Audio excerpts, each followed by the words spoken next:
copy too. So we are recording for Your Irish Connection. We're having chats about how we do these Irish spirituality things. And it's myself, Lora O'Brien, and I have the lovely Deirdre Wadding here with me. So welcome, Deirdre. Thank you, Laura. You are very, very welcome. Thank you so much for taking time out of your busy schedule to be with us. As you've just said, you're a working mammy and you're doing this interview from the car, picking up your son, isn't it? I am. Well, two of them. One of them is like gadding about town after school and he'll make his way over here. And my older one is on his way back from college for the weekend and his bus is going to arrive in around the corner. So the only way to actually organise this was to come ahead of the bus times and just park the car. However, as I was saying before we started recording, there is no spot in the car park. So I'm completely illegally parked and the engine is running and who knows, as I said earlier, it's going to be very organic. And if I have to move because a man in uniform comes along, well, then I'll kind of move around the corner. But it's all right. We'll keep the show on the road.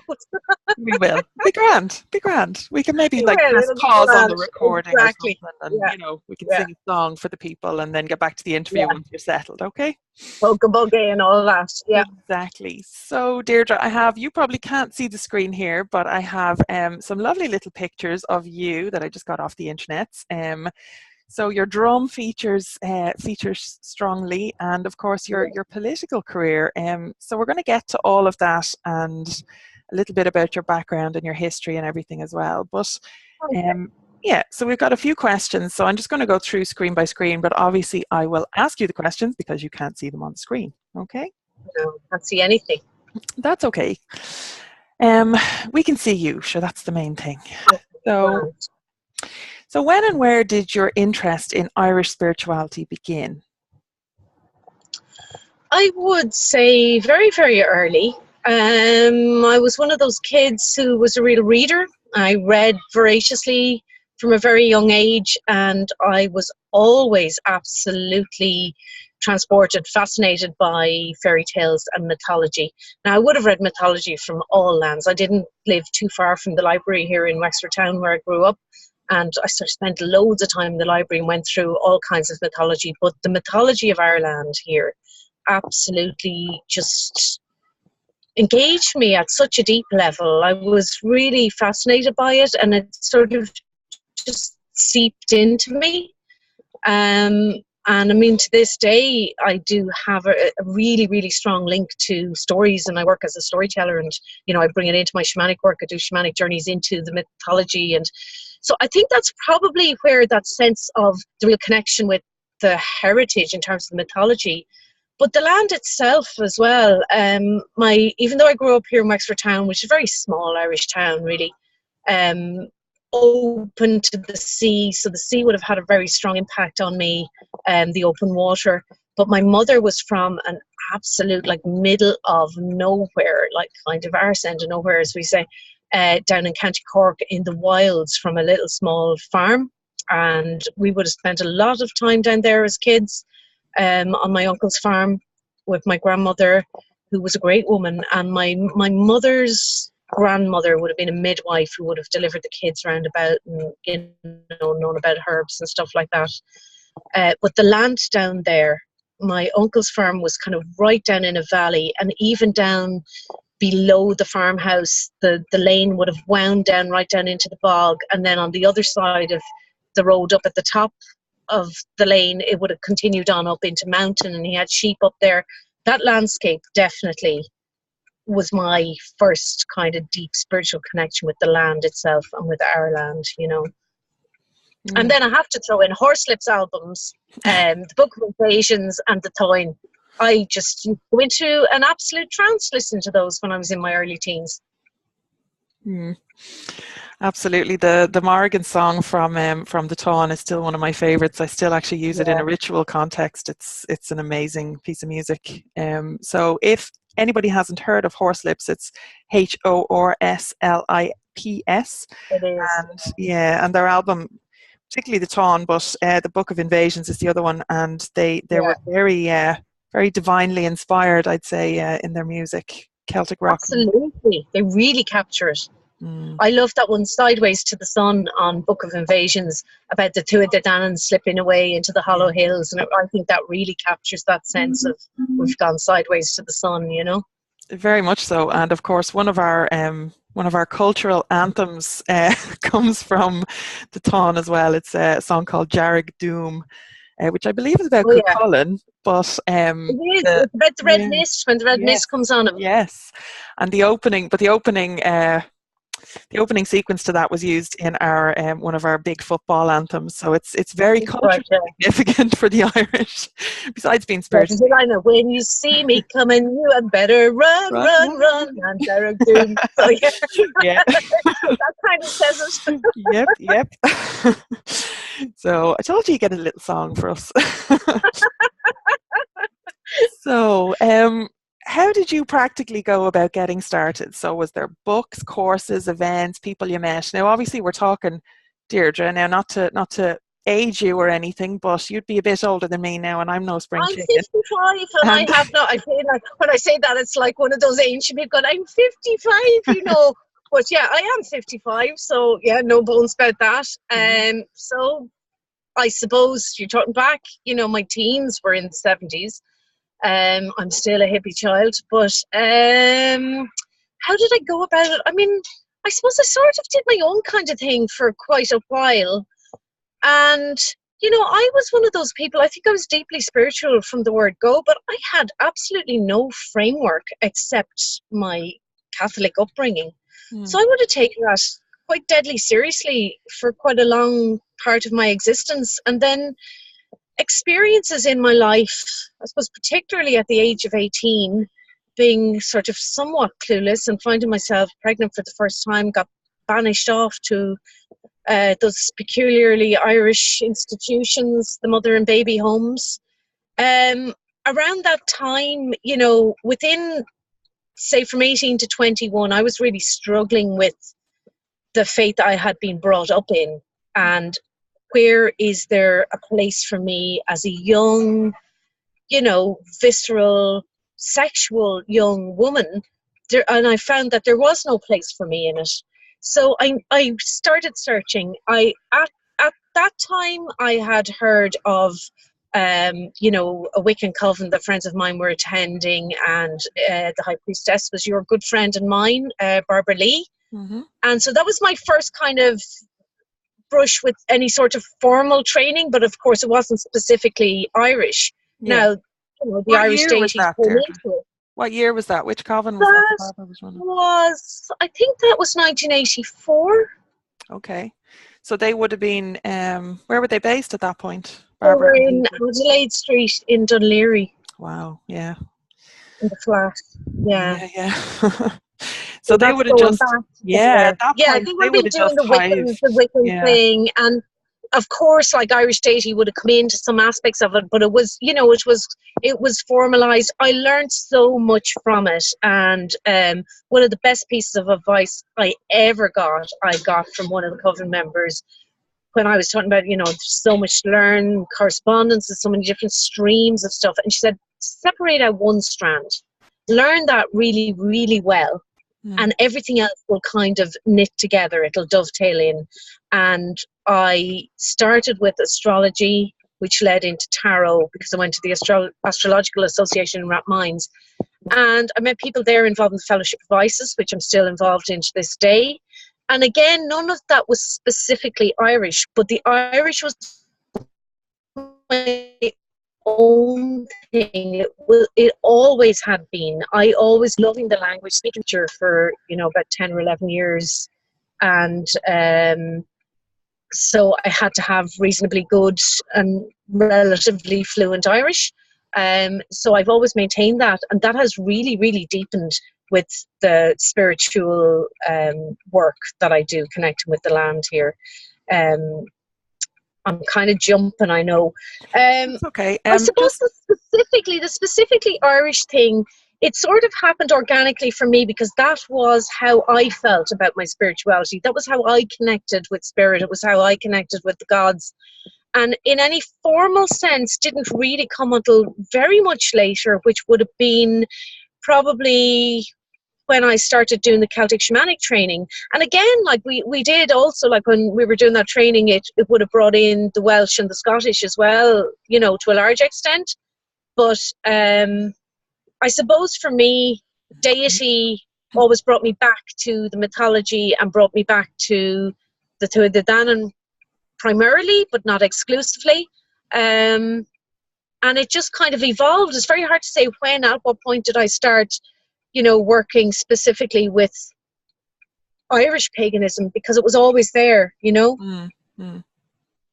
Yeah, and I think it's important for people to realize, you know, people who might be maybe listening to this at a time like this was obviously before the internet. We didn't have any. Oh yeah. Yeah, we didn't have any bookshops in Ireland. We, you know, it wasn't even a case of like. We didn't have mobile phones, even, you know. It was, yeah. But like, it wasn't a case of even, you know, go and put a notice up in your local bookshop. Like, there was literally nothing. What we had here was, I think at that point we had Janet and Stuart Farrar were living here. They were living in Wexford, I think, at that point, weren't they? They were, and I didn't know them in Wexford. It was later when I met them. Yeah. And Barbara and Peter, Barbara Lee, that is, and Peter Doyle were there. I'm not sure if they were their first hived coven, but they were certainly the most kind of successful and the most open. Yeah. And the most active maybe, and Barbara Lee with her current husband Gavin Morrison would be still very, very active on the Irish pagan scene. Oh, incredibly so, very much an elf. Barbara was 23 at the time, and I was 21 when I joined her coven. Yeah.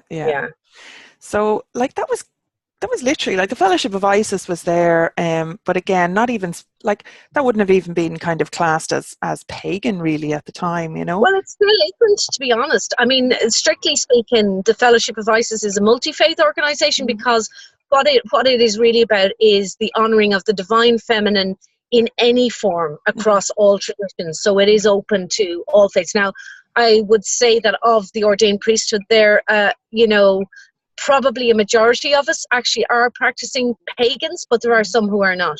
Yeah. And so like there really wasn't a lot available, and certainly anything that was available, anything that you managed to kind of get your hands on, you know, a book that somebody had left on the shelf in Eason's maybe by accident, you know, or something like that, or somebody had travelled over to England or up to the north. Well, I remember clearly on a family holiday to Galway. We used to take a rented house in Galway, you know, for about a week every summer, and my parents, my sister and I would go over. And I remember there was a second-hand book and record shop called The Peddler. And when I was 15 years old, which would have been, 1977, I found a copy of Gerald Gardner's Witchcraft Today. And and Bob Dylan's Blood on the Tracks. It was a momentous day for my 15-year-old self. It's still my favourite Dylan album, and I read that book and I sort of hid it under my mattress and would take it out and read it. So that was a good 3 years before the whole coming to that point of like the Catholic Church is not the place for me anymore. But I was reading that, and I remember still reading when I went away to college and I was 17, because I was quite young, doing my living certificate, which is for people outside Ireland, that's our kind of final state exam in secondary school.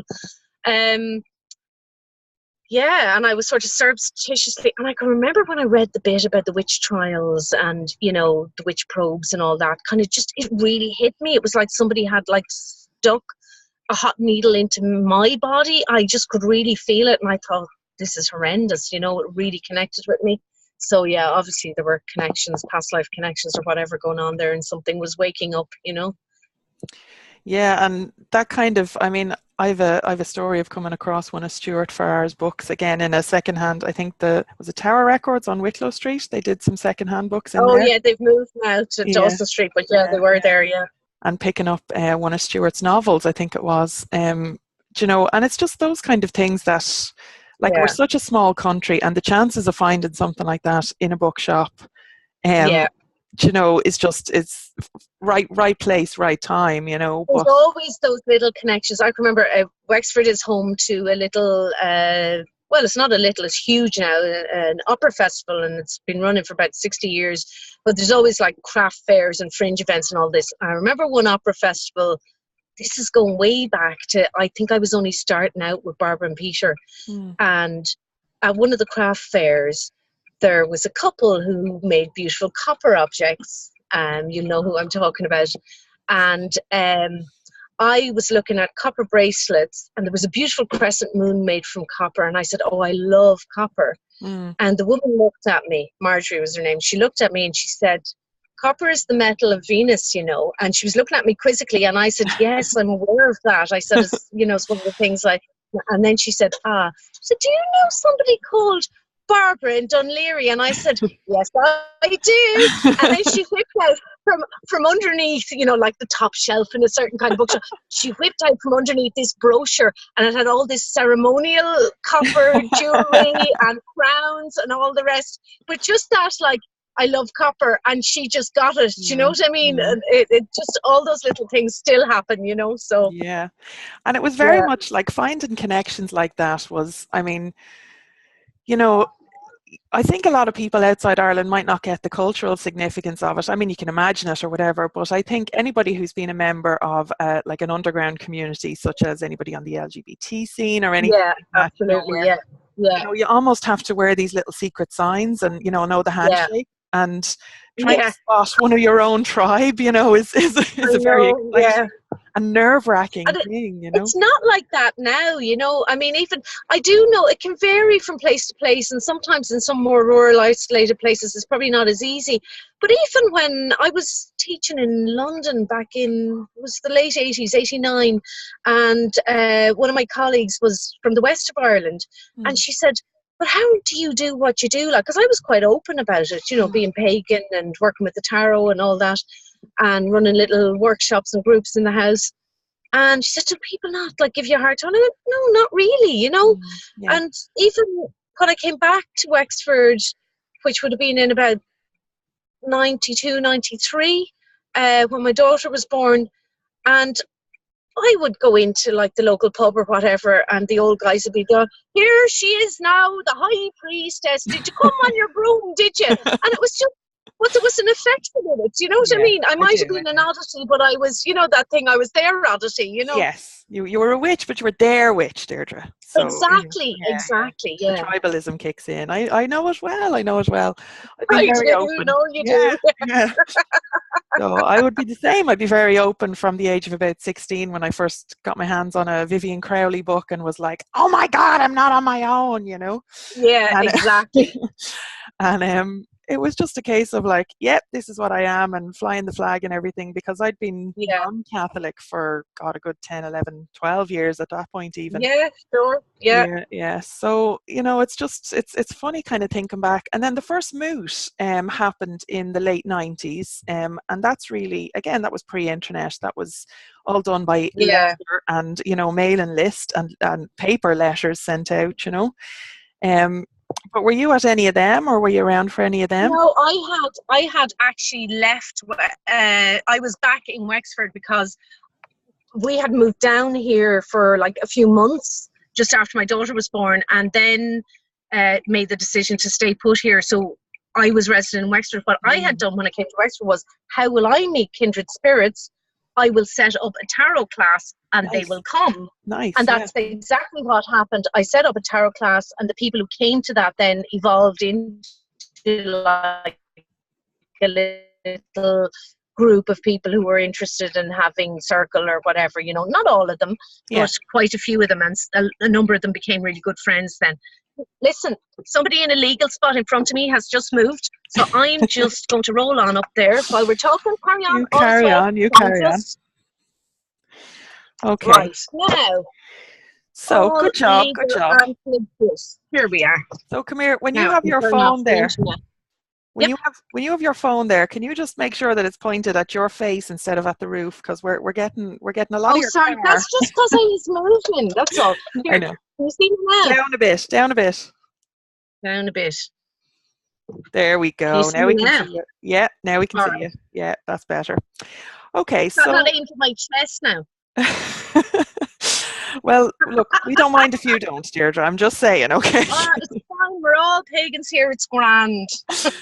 Well, I So don't think I'll sit in my car skyclad if you don't mind. no, that's not a requirement for the interviews. In No. fact, it's probably for the best. You know, we'd have a whole different sort of a YouTube channel now if you were sitting We topless actually there, would, Deirdre. yeah. We'd get lots of hits, mind you.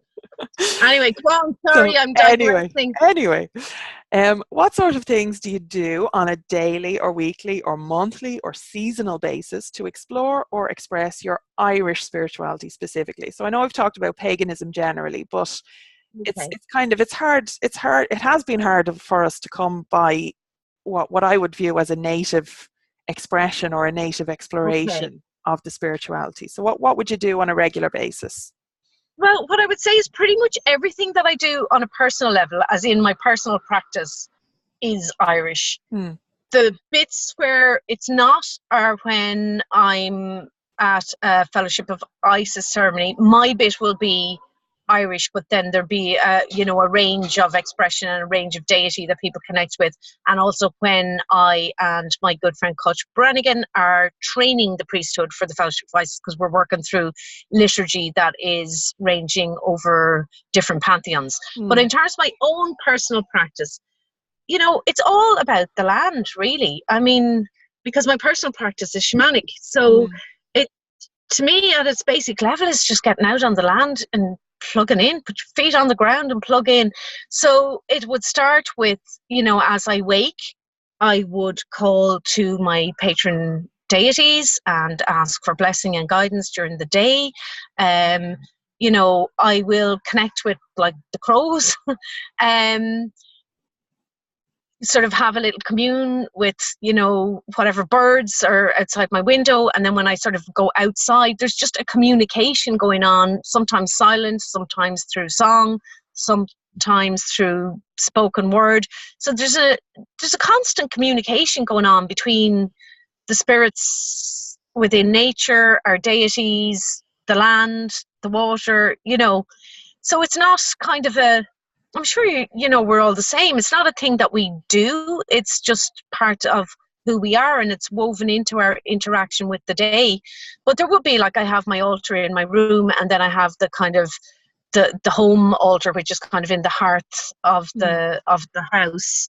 And so then in terms of seasonal, that would change with the seasons. I would change the cloths and the colors and the images that I would have on the altar.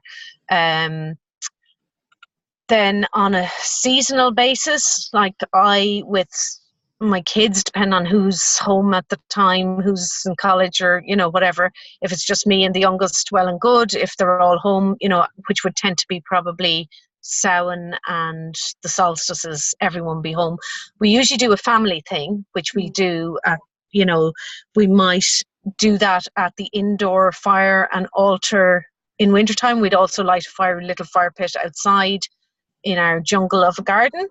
Then I'm very close to the beach, so at times I will go down on the beach if I want to do kind of a connection with like Manannán or that sort of watery deity. I'll go down there, or work with the winds. That's a good place to work with the winds, down at Carnsore Point, Yeah. which is, I don't know, 15-minute drive from me. That's really powerful down there. So a lot of it will be about being outside, about being on the land. But then last thing at night, as I go to bed, I will also do another reconnection in and just ask protection for my family. When the kids were younger, I mean, my baby now is almost 16, so when the kids were younger, there was a prayer routine every night, which was always kind of calling on the Mórrígan generally to kind of protect them and look after them. And I think that's kind of seeped into them, even though none of them are really like committed, or I can't at this point see any of them kind of ordaining or anything. But it's very much part of who they are. It's what they were brought up with. It's their heritage. And even at one stage when my daughter was planning to go to Wales to college, she sort of said innocently, like, the way Mórrígan's always looked after me here, like, and she's Irish, like, if I go to Wales, will she still look after me? And I went, yeah, of course she will. Oh, Saoirse. Yeah, Yes, love, she's exactly. looking after you. Of course, yeah. So they all, in times of crisis, it's there. Like they'll still call to her if they need help. Do you know? So Mhm. yeah, Yeah, yeah. She's the number one protector for the family. yeah. But Bridget as well. Bridget is very important, and that whole thing, because we've worked a lot with her in the last couple of years, like as a family, because with the older two going off to college and going through different phases of their lives, with Saoirse moving over to Manchester in the UK, that whole thing of midwifing us through the thresholds and the different phases, Mm. she's actually come in stronger than she had been, before. So, and for myself, this year in particular, Tailchu and I have made a strong connection. It's like Interesting. she's sort of like one of those warning tales for me, in terms of that she gave so much of herself when she ploughed and tilled the land and made it fertile and sort of kicked off agriculture, which would sustain and bring abundance to the people of the land. Mm. She gave so much of herself that her heart burst, and so she gave her physical life. Now, I mean, obviously she merged with the land, and her energy and her fertility is still there, but I can see that propensity in myself, Mm. particularly actually in my council work Yeah, your and in my political work. Yeah. formalized political work, that I can just run myself absolutely ragged. And I am taking that on board right at the moment. Actually, I've made a fairly big decision, but she is very much present for me in that give of yourself, but not to the extent that there's nothing left. Mm. Yeah, very much so. Mhm. It's actually funny now you should bring her up, because she knocked on my head when I was doing my story for this month. Yeah. I hadn't thought of Wow! her. Yeah, I hadn't thought of her in years now, and she was my first screen name actually. Was Tal Chu when I was a moderator on the Children of Artemis many moons ago. Wow! And yeah, and I literally haven't had any experience with her since, or any kind of connection with her since that phase in my life. Um, Yeah. that was pre-Mórrígan, but yeah, she knocked very strongly, and I had a whole other That's very story. interesting, isn't it? Yeah, yeah. That we So were both having that. that was the story I had to write this month for my monthly patron rewards. So I'll send it on to you as well, Deirdre. No, please. Um, And funny enough, Karen Ward has that. yes. She brought it out, the Moon Minot journal. It's kind of Yeah, a yeah, diary journal thing. yeah. She invited me to write a piece for next year's one, and who did she give me? But would I write something for the month of August on sort of Lou Tailchu? So Mm, yeah, interesting. that's actually stirrings are happening. So Interesting. yeah, it is. Okay, so um, I mean, I think you've kind of covered some of this, but particularly for when I'm interviewing people, I always ask this question. So, how important is it to you personally to be in Ireland physically? Now, obviously, for people outside Ireland that I'd be interviewing, it's like to visit Ireland, but you Yeah. live here, so it obviously forms a very important part of your It day-to-day practice. does. It's Yeah. hugely important. I just am looking at the top of my screen here. I've 16% battery and no Okay. charger. So God knows what's going to Okay. happen. But Well, look, look, we we'll keep just, going while we're if going. that, yeah, just be aware if I suddenly disappear that's what's happened Right. sideways to the sun. Anyway, hugely important for me to be here. Also hugely important to sort of experience other places as well, but particularly kind of other places with that kind of Celtic energy.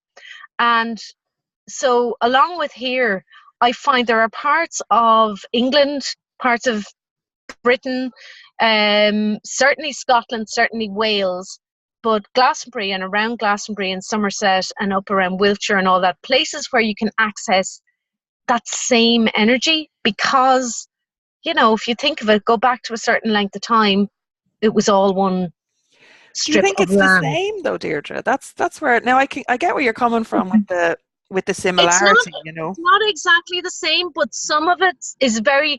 I think what it is I have a very strong connection. I know when I go to the Somerset levels and start moving towards Glastonbury and see something in me, in my heart, absolutely leaps, and I have a really strong connection. The same would go with parts of Wales as well. And I haven't experienced a lot of Scotland, but on the Isle of Lewis and Callanish and that, there is something that those same people who we connect with in Newgrange, in Loughcrew, are the same people, you know, who built Callanish, who, you know, and you can feel that they're our common ancestors. Do you know what I mean? Yeah. But right now, for me, practice, to be on this land. I remember having the experience of going over to do some storytelling at a little Irish festival on Fogo Island, which is off the coast of Newfoundland. And so very, very far away from here. And the thing was, it was very much people with Irish ancestry, and actually particularly Wexford and Waterford ancestry. Even their accents, they're just like people from the southeast of Ireland who've been away for a long time. Yeah. But I was so disorientated. I was so kind of off kilter. It was like I couldn't put my feet down. I couldn't find my place on the earth. Do you know what I mean? I do. I know exactly what you mean. Yeah. It took me a few days, and I had to go, okay, like what can I feel of the spirit of this land? You know, I need to kind of be able to connect and feel where spirit is, and then like carry mine into it. And it was incredibly disconcerting. Yeah. So for me, the practice and also the language, the use of the language to me is hugely important. And I know that when I speak an invocation in Irish, when I call for, you know, guidance or protection or give my thanks in the Irish language, there is a qualitatively different response. Yeah. And spirit, you know? Yeah. So for me, that's hugely important as well for me, you know? So. Yeah. And I mean, I don't. Yeah, sorry, go on. No, I was going to say, do you find, so when you're out and about in the world and you're using the Irish language and it's fallen on ears that might appreciate it but don't have the connection to it, that, you know, even Irish people who don't necessarily feel that they speak Irish, as in Gaelic Irish, that they'd still have an affinity to it, you know, they'd still understand the lilt and the tone of it, and, you know, I found that difference, you know.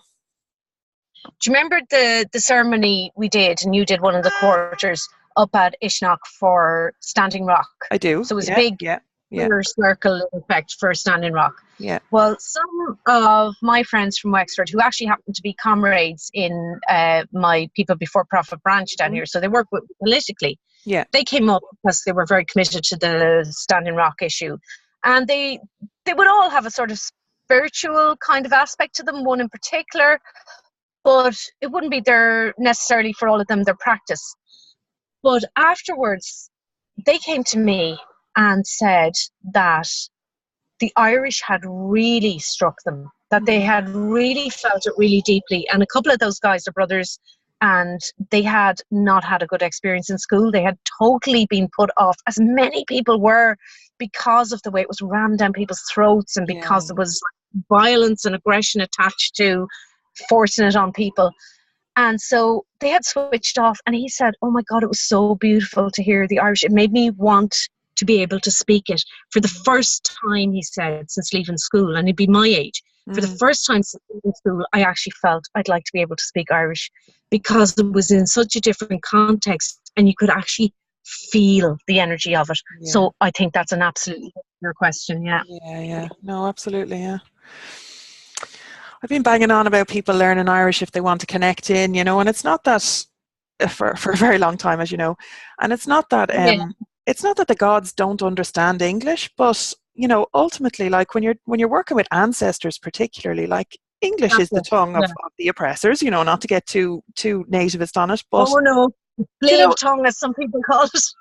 but it is, you know, and that obviously has an energetic impact, you know. It does carry something, And just the fact that you're making the effort, and it's no more than, you know, if I'm over in Italy and I'm you know, speaking a few words of the Italian, even if I don't understand the majority of it, I'm making an effort in it, and it's appreciated with the people there, the communities there. It's appreciated in the other world too, you know. It is every time. I in Fellowship of Isis, Arianrod, who is a Welsh goddess. She's the one that called me in the Fellowship of Isis, so I'm dedicated to her in my work in the temple there. I, at the very least, have, you know, diolch, which is thank you, and I don't know, my pronunciation might not be right, but I think it's Chriso or Chriso, which is welcome. So I can at least say welcome when I call her and thank you when, you know, when she leaves. So I think it's really important. It is really important. Of course it is, you know. And on that note, I hope it's going to happen and I hope it's finalised. But you had our lovely friend Anne Blakely on there with you last year, was it? And he's invited me to come up to their space in Belfast and do a workshop on using Irish in circle and in invocation. Fantastic. So I think we do need to be getting out there and doing that, you know. So fantastic. When you have run that workshop, would you consider doing it online? We could do a thing like this and maybe correlate on a workshop like that for online audience. Of technology. Shut up! It's the only way people outside Ireland are going to be able to get. Do something online. Can we not all just go out in the field? The airfare might be a little bit more expensive now for all those people who aren't physically here. We'll have a virtual field. Yeah, I'll sort of drag you kicking and screaming into the 21st century. Absolutely. I'm still in the 70s, Laura. You're grand, sure. Aren't you doing it from your car, illegally parked? You're grand, sure. We're legal now. Don't forget I moved. You're legal. Sorry, you moved. You're grand. Okay, so I think I have two more questions. I'm going to maybe try and get through them before the battery dies. Yeah, it's 12% now. Right, good. If you could make every person beginning this path read just one book, what would it be? Now, that's always a stumper. Well, it has to be a book of mythology. I mean, it absolutely has to be, because if there's one place to start, it's with the mythological tales. So, I mean, I suppose like the encyclopedia, the Dahio Hogan, that's like kind of the big reference to somebody who knew nothing and was coming from nowhere. Would I get them to read that one? I don't know. I'd say if you can get it. Just a good collection of mythological tales. Like I like the Mary Heaney one, actually. Seamus Heaney's wife, Mary Heaney, edited a collection called The Ninth Wave, and they're good versions. But definitely, just get your hands on sort of supplementary stories. But if you can get like the Ulster cycle and the Fionn cycle, that's a good start. You know. Yeah. Definitely. Okay. So other than that, I don't know. Like in modern times, we have you, my dear, have come on. I mean, sort of thrown in your books, which means that there is a resource now, which there wasn't before. You know, the phone's warning me extremely low battery power, 10%. Okay. Anyway, yes. I mean, it's fantastic that we do have resources now. Like your books, and there are others. I mean, I actually think at some point I'm going to just set out a kind of Wheel of the Year book, just simple, what I do to honour every season of the year and so on, and just keep it simple. But I think the bottom line is, what is our mythology? Learn, the qualities and the personalities of the different deities within our pantheon. And so that gives you a sense of like, once you know them, well then when I'm working for this thing, I call, this one, when I'm working for that thing, because you get to know what their particular gifts are, what they can bring us. The stories, exactly. The stories, So that has to be the bottom line.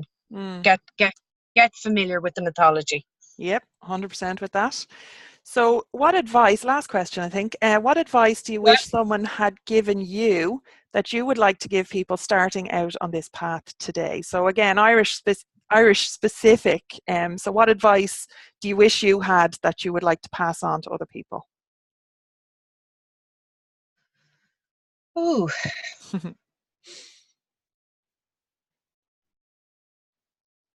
I don't know. I think the key thing would be just trust yourself, trust spirit, be as open as you can be, read your mythology, and go outdoors as much as possible. Remember a long time ago at Féile Dréite, I gave a talk which was why every witch should have a pair of wellies. Get outside. Just be outside on the land, you know? Yeah. Don't sit in your room or in your temple. And even if you live, I don't mean that to be a kind of exclusionary thing for people stuck in cities, because many people are. There's a park. Yeah. There's, you know, there's a window box, or there's a tree, or, you know. Okay, but there's also people who obviously are housebound, or, you know, for various reasons. Yeah, so yeah. you know, it's not to discount that. You know, you can No, always, absolutely not. But you can journey, or you can in your mind's eye, journey, or you can, you can, you know, you can get a a fucking nice pot of virtual soil. gardener. Yeah. Yes. Get a pot of soil that you can put your feet in, at least. Get a tree that grows indoors. Get, you know, get a bucket of seawater, get somebody to bring you, you know.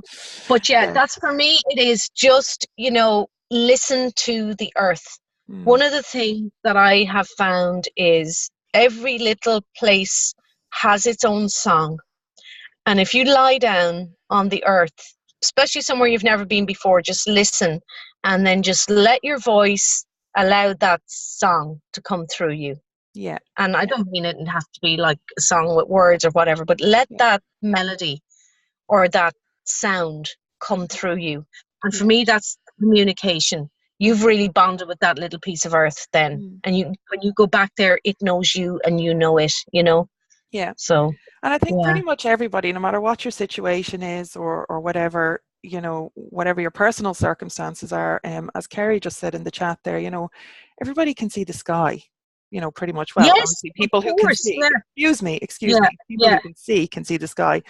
Everybody can, you know, there's always some sensory connection that you can make with sky, with earth, with, you know, with anything. You can hear the wind, you know. Obviously different people have different abilities, and I'm tying myself in a knot right here now, but, you know, but generally speaking, there is a connection to be made, and I think it's really important to kind of acknowledge that you know, there's no excuse for it. Like, if you're kind of living in a house and working in an office, or, you know, there's, even if it's only 2 or 3 minutes every single day, you know, trying to get your feet in soil in some way, trying to get a breath of fresh air into your lungs, you know. It's just, it's so important to really see it. Do you know what I mean? To really see it and really feel it, you know, just to feel, as you feel that wind, just be aware of the movement of the energy, and think of the stories, the mythology about, you know, use your breath with the wind. Do you know what I mean? Just, I used to be convinced when I was younger. Actually, I'm still convinced that I could summon up the winds. I just never quite mastered the sending them away again, do you know, which is a little bit tricky. I'm probably going to disappear now in a second. Okay, well, Deirdre, away on the winds of Wexford Harbour. Well, if you do disappear, we're actually just finished now. So how can people best get in touch with you? I have your email up there on the slide. So niallbird9@yahoo.co.uk. Yeah, that's probably the best way at the moment, because I have completely abandoned Facebook because it was doing my head in. So I've just shut it down completely, and I will come back at some point. But yeah, email me is. We're going to get your little website. We're going to get your mailing list up and running. We're going to, like I said, drag you kicking and screaming into the new age, Mrs. So, yes. Now you've gone on long enough, Wadding.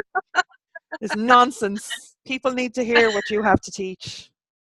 Do you mean it's not still 1975? Not yet. No. Okay, so thank you so much for your time and taking the time out of your day. Thank you, sister. Thank you for having me, and thank you for all that you're doing. It's wonderful. And hello and goodbye to all of you wonderful people out there. And yes, thank you for actually giving me this experience of, I've never done an online thing before. This is quite extraordinary. Isn't it easy? And we'll have video and audio, and we'll have a little slideshow, and you'll love it now. You'll get access to the videos and all, okay? Okay. So good job. Right. Good job. All right. Slán. Slán. Slán,